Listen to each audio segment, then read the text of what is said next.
पुरंदर हवेली विधानसभा मतदारसंघातून आता तिरंगी लढत होणार हे निश्चित झालेलं आहे। काँग्रेसचे संजय जगताप, विजय शिवतरे आणि संभाजी झेंडे यांच्यामध्ये ही प्रामुख्याने लढत होईल। आपल्याबरोबर संजय जगताप आहेत। काय सांगाल जगताप साहेब, तुमचेच जुने सहकारी ज्यांनी 4 महिन्यापूर्वी तुमच्याबरोबर होते, आज ते विरोधी पक्षात गेलेले आहेत आणि तिथून तुमच्या विरोधात निवडणूक लढणार आहेत, काय सांगाल, कसं बघताय निवडणूक? खरं म्हणजे या निवडणुकीकडे आम्ही बघत असताना सर्वसामान्य जनतेकडे बघून आम्ही त्या ठिकाणी निवडणूक करतो आहोत, सर्वसामान्य विकासाकडे बघून काम करतोय। त्यामुळे आदर्श उमेदवारांच्याबद्दल मला काहीच बोलायचं नाही आहे। मला एकच गोष्ट सांगायची की लोकशाहीचं खऱ्या अर्थाने लक्तर जर कुणी काढली असतील तर ती आजच्या काळामध्ये या निवडणुकीच्या माध्यमातून दिसली। 4 वेगवेगळी विचारधारा असणाऱ्या पक्षांचे फॉर्म भरणं आणि 2 पक्षांची AB फॉर्म त्या ठिकाणी सबमिट करणं याच्यासारखं मला वाटतं की खऱ्या अर्थाने लोकशाही आणि वैचारिक दिवाळखोरीचं दुसरं लक्षण असू शकत नाही। असं दुर्दैव आहे, परंतु मला एक निश्चितपणे सांगायचं आहे की आज पुरंदर हवेलीची जनता ही प्रचंड जागरूक आहे। महाविकास आघाडीच्या माध्यमातून आम्ही सक्षमपणे सुप्रियाताईंच्या पाठीशी उभं राहिलो होतो। येणाऱ्या काळामध्ये माझ्या पाठीशी पुरंदर हवेलीची जनता तेवढ्याच सक्षमतेने उभी राहील। 4 महिन्यापूर्वी तुमच्याबरोबर होते, त्यांच्याबरोबर त्यांच्याही पक्षातले अनेक कार्यकर्ते होते। आता काही कार्यकर्ते सुद्धा त्या तुमच्याच सहकारी पक्षातले कार्यकर्ते फोडून ते घेऊन चाललेले आहेत, याच्याकडे कसं बघता? मला नाही वाटत की असं कोणी चाललेलं आहे किंवा काय आहे। आज वैचारिक दिवाळखोरीकडे कोणीच जाणार नाही त्या ठिकाणी आणि खरोखर येणाऱ्या काळामध्ये हे चित्र स्पष्ट होईल। आणि सगळ्यात महत्त्वाचं म्हणजे आज सर्वसामान्य माणसांच्या हातामध्ये ही निवडणूक आहे आणि महाराष्ट्रातली लोकशाही ही खूप प्रगल्भ आहे हे लोकसभेला महाराष्ट्रातल्या जनतेने दाखवून दिलं आणि पुन्हा एकदा विधानसभेला सुद्धा महाराष्ट्रातली जनता त्या ठिकाणी दाखवून दिलं आणि तेवढीच प्रगल्भ आणि हुशार पुरंदर हवेलीची जनता आहे। त्यामुळे मी अधिकचं जनतेच्या वतीने बोलणं योग्य नाही। मागील 15 वर्षात कुठलाच पुरंदरचा विकास झाला नाही असा त्यांनी आरोप केलेला आहे। तुम्ही 5 वर्ष त्यातले आमदार होतात, पण तुमच्या काळात विकास झाला नाही का, काय सांगा? आज जेजुरीचं मल्हार नाट्यगृह आज जवळपास 110 कोटीची होऊ घातलेली 375 वर्षानंतरची जेजुरी मल्हारगडाचं काम, मस्तानी तलाव जो त्या ठिकाणी 7बाऱ्यावरती पण नव्हता, नो मॅन्स लँड होतं, ते 7बाऱ्यावरती आणणं, त्याची डेव्हलपमेंट पुरातत्व खात्याच्या माध्यमातून करणं, आपल्या समोरून जाणारा हा नॅशनल हायवेची डेव्हलपमेंट, शेतकऱ्याला कुठल्याही प्रकारचा त्रागा न करता कोविड काळामध्ये सुद्धा जवळपास 350 कोटीचा चा मोबदला आणि 860 कोटीचा पूर्ण मोबदला त्या ठिकाणी दिला गेला आणि आज चांगल्या प्रकारे रस्त्याचं काम विना तंटा विना कोर्ट कचेरी त्या ठिकाणी चालू आहे। आज विकासाची डेव्हलपमेंटची कामं अनेक चालू आहेत। RTO सारखं सेंटर पुरंदर तालुक्यामध्ये आणलं आहे, वडकीसारख्या ठिकाणी अनेक डेव्हलपमेंटची कामं झालीत आणि मी बोलण्यापेक्षा आज गावात तुम्ही जर गावांमध्ये गेलं तर गावांमधल्या सर्वसामान्य माणसाला पाहिजेत ना ती विकासाची कामं केलीत। आम्ही मेट्रो नाही आणली पुरंदरला, आम्ही पुरंदरला त्या ठिकाणी मोठी कामं नाही करू शकलो, परंतु पुरंदरच्या गावागावापर्यंत आम्ही PMPLच्या माध्यमातून नेटवर्क करायचा प्रयत्न केला। ते नेटवर्क बंद केलं यांनी, नीरेपर्यंत PMT नेली, ते बंद करायचं काम यांनी केलं। तर ह्या सगळ्या गोष्टी आहेत। त्यामुळे विकासाची भाषा कोणी करू नये। आज देशामध्ये 1 नंबरचं 1 लाखापेक्षा कमी लोकसंख्या असलेलं शहर म्हणून यांच्याच सरकारने, मग हे जे 2 उमेदवार ज्या दोन्ही पक्षांच्या विचारांवरती उभे राहिलेत ना, त्या सरकारने हा बहुमान सासवड नगरपालिकेला त्या ठिकाणी दिला आणि आत्ता नाही, गेली 5 वर्ष नॅशनल लेवलवरचे सातत्याने पुरस्कार सासवड नगरपालिका, जेजुरी नगरपालिकेला मिळालेत।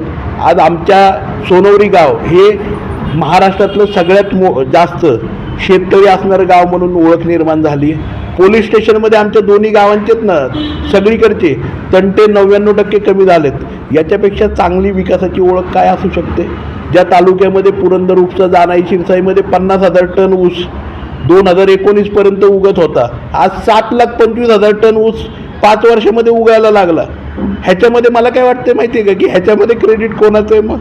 आणि ह्याच्यामध्ये मी म्हणत नाही माझं क्रेडिट आहे, मी काही शेती करायला गेलो नाही, सर्वसामान्य शेतकरी गेला, परंतु पाण्याचं नियोजन आम्ही करू शकलो। आम्ही त्या ठिकाणी कायदा सुव्यवस्था व्यवस्थित ठेवू शकलो। उलट नंतरच्या काळामध्ये सरकार बदलल्यानंतर भ्रष्टाचार वाढला, दारूचे धंदे वाढले, मटका जुगाराचे अड्डे वाढले, अनेक गोष्टी वाढले, त्यानंतर हिंसाचार तर तुम्ही बघताच, तुम्ही आम्ही पेपरला वाचतो। त्यामुळे मला वाटतंय विकासाची भाषा करू नये. मी जर विकासावरती बोलायला लागलो तर त्या प्रत्येकाला एक गोष्ट दाखवण्यासारखी नाही आहे. आज आम्ही काही गावांमध्ये कृषी भवनं उभी केली, शरद कृषी भवन. आज कितीतरी गोष्टी आहेत ना. आज 45 ठिकाणी डॉक्टर बाबासाहेब आंबेडकर सभागृह किंवा लक्ष्मीआईची सभागृह, लक्ष्मीआई मंडप त्या ठिकाणी उभे केले गेले. 13 गावांमध्ये तलाठी कार्यालय, तलाठी गावामध्ये मुक्कामाला राहत नाही. आज आम्ही तलाट्यांच्यासाठी कार्यालय आणि मुक्कामाचं ठिकाण 13 गावांमध्ये उभं केलं. हे विकास नाही आहे का? मग यांना विकास कसला अभिप्रेत आहे? यांना विकास अभिप्रेत आहे 60 कोटीचं एस टी स्टँड करणं. आज त्या आमच्या डेपोमध्ये एसट्या नाही आहेत आणि एस टी स्टँड करायचं. एस टी स्टँड काय दूध देतं का? गोठा दूध देतो का? मला सांगा ना. गोठा बांधून ठेवायचा, तो दूध देतो का? गाई म्हशी तर हव्यात, गाई म्हैस दूध देते ना. मग एसट्या हव्यात ना आम्हाला एस टी स्टँड नको. आणि म्हणूनसाठी आम्ही त्या ठिकाणी झगडतोय. त्यामुळे ह्यांचा बेगडी विकास आहे. यांना विकासाची भाषा म्हणजे काय कळतं? हजारो कोटी. विकासाला हजारो कोटी लागत नाही. तो आमच्या सर्वसामान्य शेतकऱ्याला काय लागतो? तो 1.5 लाख रुपयाचा DP लागतो, ज्याच्यामुळे आमच्या शेतकऱ्याला पाणी मिळेल, लाईट मिळेल. लाईटची वायर तुटली तर कुठे आलं पाहिजे, शेतकऱ्याचं लोड शेडिंग नाही झालं पाहिजे. आज पुणे जिल्ह्यामध्ये 7 सोलर फार्म पुरंदर तालुक्यात होत आहेत. पुढच्या 6 महिन्यानंतर पुरंदर तालुक्यातल्या प्रत्येक सेक्टरमध्ये दिवसाची लाईट शेतकऱ्याला मिळणार आहे. का? कारण 7 सोलर फार्म आम्ही त्या ठिकाणी गायरानांमध्ये करतो आणि प्रत्येक सेक्टरला गावाला देतो. हे विकास आहे. विकासाची भाषा त्यांनी माझ्याशी बोलू नये, कारण त्यांना विकास काय असतो ना हे माहीत नाही. सोन्याच्या चमच्यामध्ये खाणारी मंडळी आहेत ती. हजारो कोटी रुपयाचे त्यांचे उद्योग आहेत असं तेच म्हणतात, मी नाही म्हणत. त्यामुळे मला वाटतंय की जमिनीवरती येऊन विकास त्यांनी बघितला पाहिजे. काय असतं ते सर्वसामान्य मुलांना काय लागतं ना ते बघितलं पाहिजे. मुलांची आणि सर्वसामान्य शेतकऱ्याची विकासाची भाषा खूप सोपी आहे हो. ती हजारो कोटी रुपयांची नाही आहे. ती काही लाखांमध्ये सुद्धा तो विकास होत असतो आणि आम्ही दाखवला आहे हा.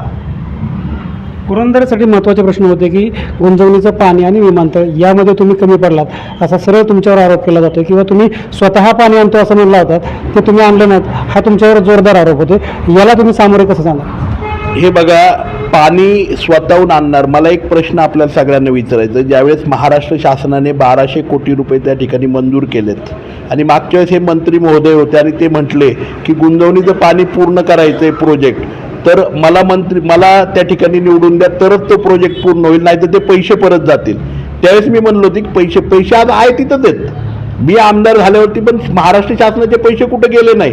त्यामुळे तो प्रोजेक्ट आहे ना कुठे जात नाही. मी म्हटलं होतं त्यावेळेस शिवतरेंनी जर माघार घेतली तर मग मी माझे पैसे टाकेल, परंतु आज ज्यावेळेस महाराष्ट्र शासनाचे पैसे आहेत त्यावेळेस ते त्या ठिकाणी मला वाटतं आवश्यकता नाही आहे. तर ती स्कीम जिथे पाण्याची आवश्यकता आहे, बागायत भागासाठी जिथे पाणी हवं आहे त्या ठिकाणी, बागायत भागासाठी नको तर दुष्काळी भागासाठी पाणी जिथं हवं आहे तिथं जावं. 1993च्या स्कीमप्रमाणे ते पाणी दुष्काळी भागासाठी जावं, वाल्हे परिसरामध्ये जावं. याच्यासाठी आम्ही झगडतोय.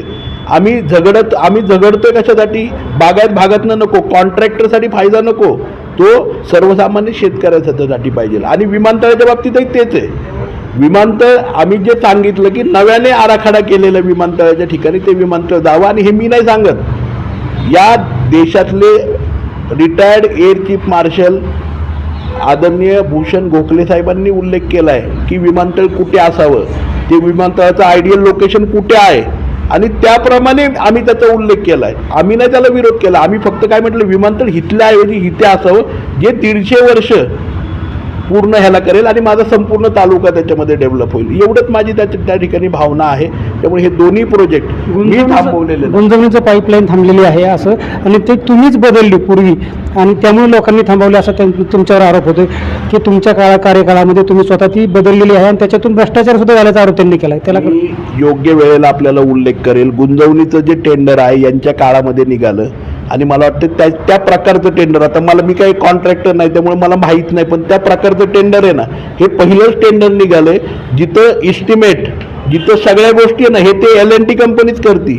L&T कंपनीच ते बदल करते आणि L&T कंपनीमध्ये ह्यांचा काय सहभाग आहे ना ते योग्य वेळेला आपल्याला दाखवून देईल.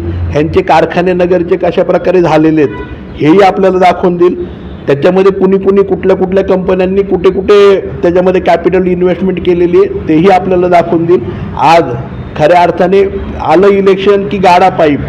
आलं इलेक्शन की खोदा पाईप याच्या व्यतिरिक्त लोकांना भूलतापा द्यायचं ते आपल्याला माहिती असेल. आपले माजी आमदार नाहीत का, काय नाव त्यांचं नगरचे ह्याचे सोलापूरचे आपले सोपल साहेब, त्यांनी खूप छान भाषण केलं होतं की आम्ही दरवेळेस निवडणूक आली ना की पाईप खोदतो, टाका पाईप पण गाडा पाईप पण काढा पाईप, एवढंच त्यांनी निवडणुकांमध्ये केलं. आणि मला वाटतं सोपल साहेबांचं भाषण जसंच्या तसं शिवतरे बापूंनी त्या ठिकाणी पुरंदर तालुक्यामध्ये वापरायचा प्रयत्न केला. परंतु पुरंदरची जनता ही दूध खोळी नाही आहे, त्यांनी त्यांना घरी बसवलं. पुन्हा एकदा नारळ देण्याचं काम पुरंदर हवेलीची जनता त्यांना करेल. शेवटचा प्रश्न आहे, तिरंगी लढाई पुरंदरमध्ये यावेळेस पाहायला मिळणार आहे. या लढाईला तुम्ही कसं सामोरे जाणार? तिरंगी लढाईमध्ये मला खात्री आहे आदरणीय शरदचंद्रजी पवार साहेब, उद्धवजी ठाकरे साहेब आणि राहुल गांधींच्या नेतृत्वाखाली आणि सुप्रियाताईंच्या मार्गदर्शनाखाली खूप मोठा मताधिक्याने माझा त्या ठिकाणी विजय होईल. तर आपल्यासोबत होते आमदार संजय जगताप. खूप मोठ्या मताधिक्याने आपला विजय होईल असा विश्वास त्यांनी व्यक्त केला आहे. न्यूज स्टेट महाराष्ट्रासाठी राहुल शिंदे, सासवड.